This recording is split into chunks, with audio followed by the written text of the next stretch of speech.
अस्सलाम वालेकुम वरहमतुल्लाहि वबरकातुहू। प्यारे बच्चों, ब्रिज कोर्स में मैं आपका इस्तकबाल करता हूँ अल रज़ा मैथमेटिक्स क्लासेस की जानिब से।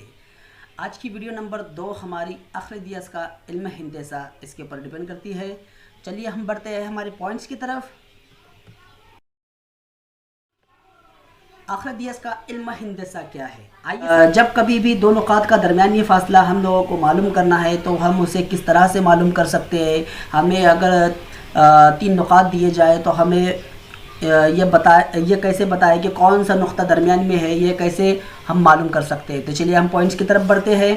तो इसे शुरू करने से पहले मैं यहाँ पर आपके सामने एक एग्ज़ाम्पल पेश करता हूँ।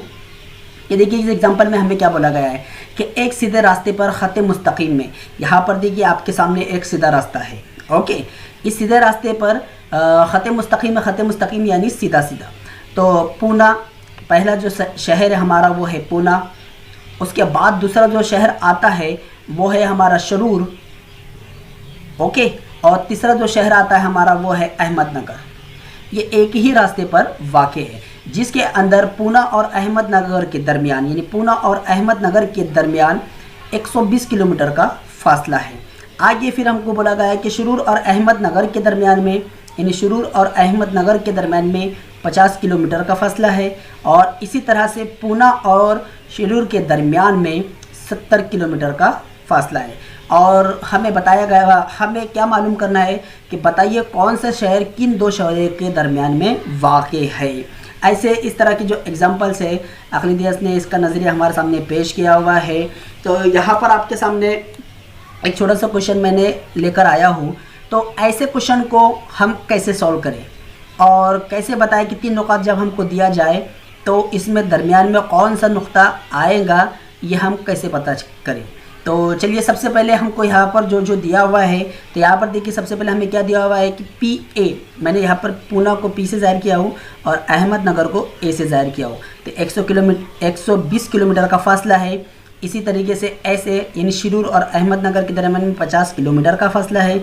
इसी तरीके से SP यानी शुरूर और पूना के दरमियान में 70 किलोमीटर का फासला है। हमें क्या मालूम करना है, किन दो शहरों के दरमियान में एक शहर हमारा वाक़ है, यह हमको देखना है। प्यारे बच्चों, इन शॉर्टली आसान और सबसे इजी तरीके में मैं आपको बताता हूँ कि जिस शहर का नाम बाकी दो शहरों के नाम के साथ अगर आपको मिलता है तो आप वहाँ पर समझ जाइए कि वो शहर दरमियान में वाक़ है। तो यहाँ पर हमारे सवाल के अंदर शुरूर और अहमदनगर के दरमियान 50 किलोमीटर का फासला है।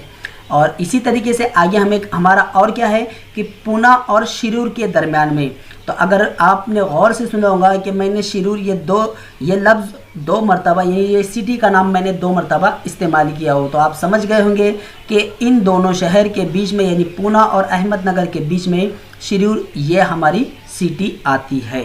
अब इसे सॉल्व करेंगे तो किस तरह से हमको अखरदियस में किस तरह से नज़रिया दिया है कि जब कभी भी हमारे पास कोई 2 नुकात का दरमियानी फासला अगर हमको मालूम करना है या हमें यह बताना है कि 3 नुकात के दरमियान में कौन दरमियान में आता है, तो उसे कैसे मालूम करें। तो यहाँ पर देखिए P ऑफ A यानी पुना से लेकर अहमदनगर तक के। ओके, तो यहाँ पर हमको मालूम है इनके दरमियान का फासला हमको दिया गया है। सबसे पहले शुरूर और अहमदनगर के दरमियान का फासला जमा उसी तरीके से शुरूर और पूना के दरमियान का फासला। ये इसका लिखने का तरीका है।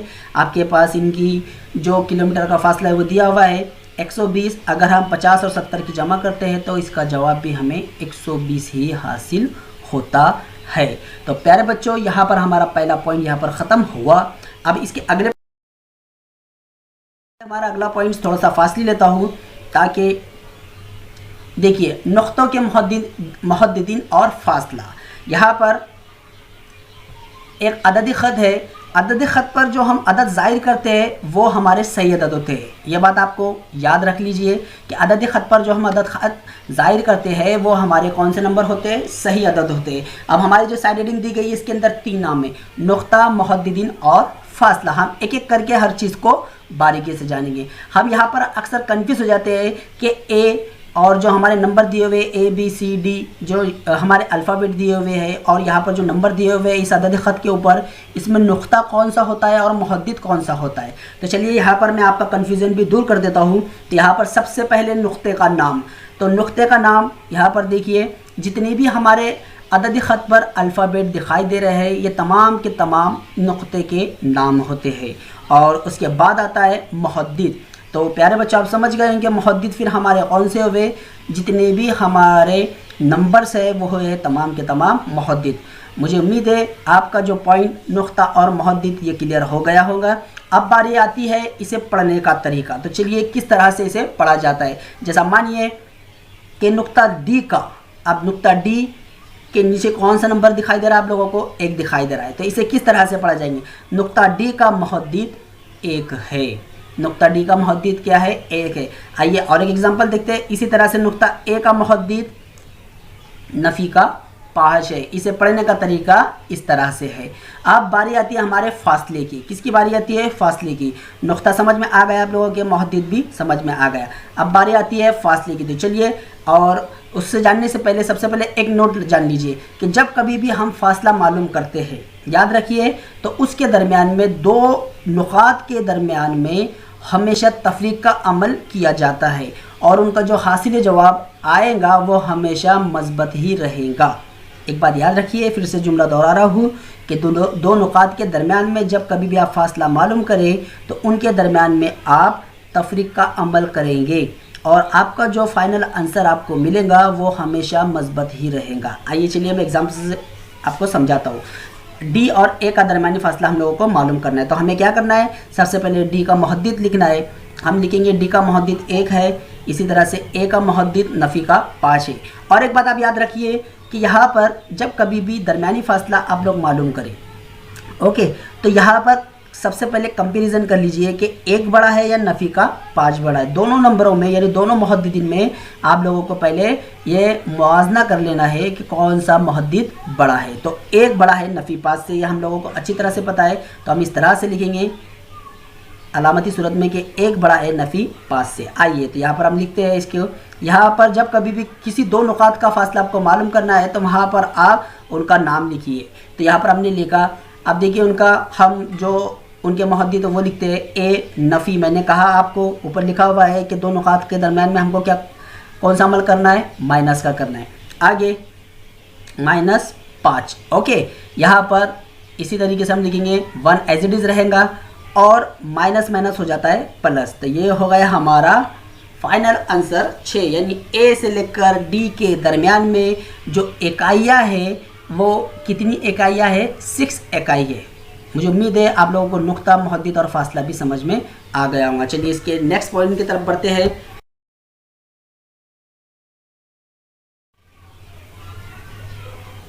दरमियानियत। दरमियानियत क्या होती है, यहाँ पर देखिए 3 नुकात दिए। हम ख़ती से हम पहले वाकिफ़ हो चुके हैं वीडियो नंबर 1 के अंदर कि हम ख़ती नुकात किसे कहा जाता है।